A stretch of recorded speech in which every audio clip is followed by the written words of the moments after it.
Hello everyone, good morning, જય Shri Krishna, welcome to my new blog.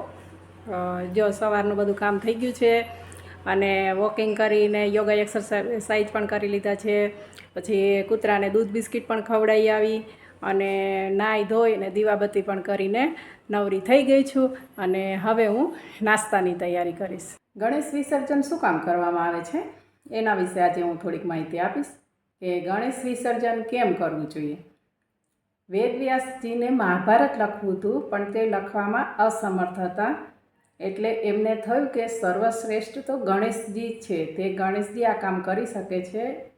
એટલે તેઓ ગણેશજી પાસે ગયા અને કહ્યું કે મને મદદ કરો. ગણેશજીએ કહ્યું કે હું મદદ તો કરું, પણ મારી એક શરત છે કે જ્યાં સુધી તમે આંખ બંધ કરીને બોલશો ત્યાં સુધી જ હું લખીશ. જ્યારે આંખ ખોલશો તો હું લખવાનું છોડી દઈશ. તો વેદવ્યાસજીએ એમની શરત માની લીધી અને એ લખવાનું એમને બોલવાનું ચાલુ કરીને ગણેશજીએ લખવાનું ચાલુ કર્યું. તો લખતા લખતા 10 દિવસ થઈ ગયા અને જ્યારે વેદવ્યાસજીએ આંખ ખોલી તે દિવસે અનંત ચતુર્થીનો દિવસ હતો. એમણે જોયું તો ગણેશજીનું શરીર એકદમ લાલ અને ગરમ હતું. એટલે તેઓ ત્યાં નજીક નદી હતી ત્યાં લઈ ગયા અને એમને સ્નાન કરાવ્યું. તો ત્યારથી આ પરંપરા ચાલી આવે છે કે ગણેશ ચતુર્થીના દિવસે બાપાનું ધામધૂમથી આગમન કરે છે અને અનંત ચતુર્થીના દિવસે બાપાને ધામધૂમથી વિસર્જન કરે છે.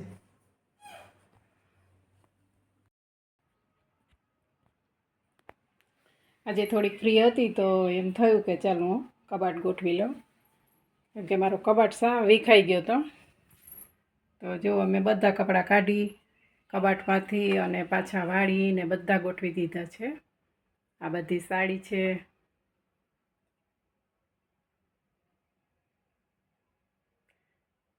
હેવી સાડી તો મેં બધી પેક કરી અને બેગમાં મૂકેલી છે.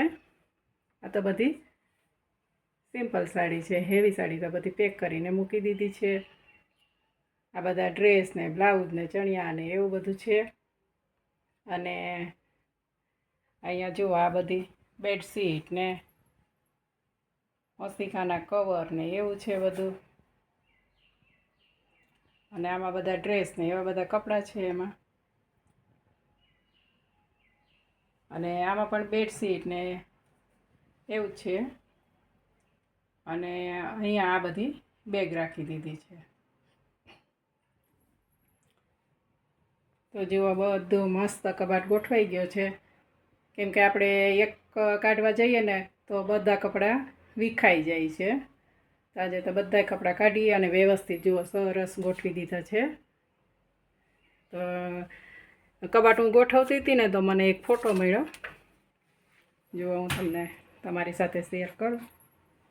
બેનભાઈનો એક ફોટો મળ્યો છે.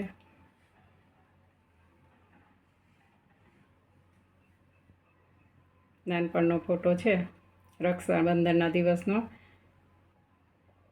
જુઓ બેનભાઈ કેટલા ક્યુટ લાગે છે. રાખડી બાંધી અને ભાઈનો હાથ પકડીને જો ઊભી રહી ગઈ છે. કેટલી ક્યુટ લાગે છે ઢીંગલી. અને ભાઈના ફેસ ઉપર તમે સ્માઈલ જુઓ. પહેલાં તો જો કાંઈ મોબાઈલ હતા નહીં, તો અમારે એક નોકિયાનો કેમેરો હતો, એનાથી અમે આ ફોટા પાડેલા છે, આલ્બમ બનાવેલા છે. આ તો એમ થયું કે એક ફોટો તમારી સાથે હું શેર કરું. કેવો લાગ્યો આ ફોટો એ મને કમેન્ટમાં જરૂર કહેજો. અત્યારે જો હવે બપોર થવા આવ્યા છે તો રસોઈની તૈયારી કરું. આમાં જો મેં ભાત મૂકી દીધા છે અને આમાં દાળ મૂકી દીધી છે. દાળ અને ભાત મૂકી દીધા છે અને એ થાય ત્યાં સુધી હું ભીંડો સુધારી લઉં અને લોટ બાંધી લઉં. પછી દાળનો વઘાર કરીશ, ત્યાં સુધીમાં દાળ બફાઈ જશે. ફાઇનલી મારી રસોઈ બની ગઈ છે. ભીંડાનું શાક બની ગયું છે અને આમાં જો સરસ મજાની દાળ છે. આમાં ભાત બની ગયા છે અને આ સાથે ફુલકા રોટલી છે અને અમારી ફેવરિટ છાશ તો હોય જ. તો ભૂખ પણ લાગી ગઈ છે, તો ચાલો અમે જમી લઈએ. તો અત્યારે જુઓ 7:10 થઈ ગઈ છે અને હવે રસોઈ હું બનાવીશ. અત્યારે તો થોડુંક બનાવવાનું હોય એટલે બહાર પણ જુઓ અત્યારે સરસ ઠંડી ઠંડી હવા આવે છે.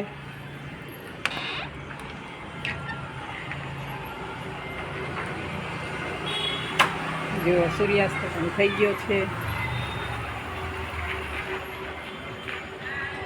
આરતી પણ થાય છે. જુઓ તમને સંભળાતું હશે.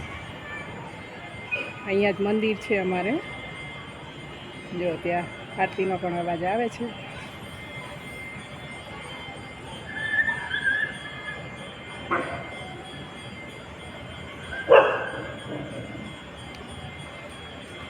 તો આ સાથે જ આજે મારા આ બ્લોગને અહીંયા વિરામ આપું છું. આજનો મારો બ્લોગ તમને કેવો લાગ્યો કમેન્ટમાં કહેજો અને લાઈક શેર અને સબસ્ક્રાઈબ કરવાનું ના ભૂલશો.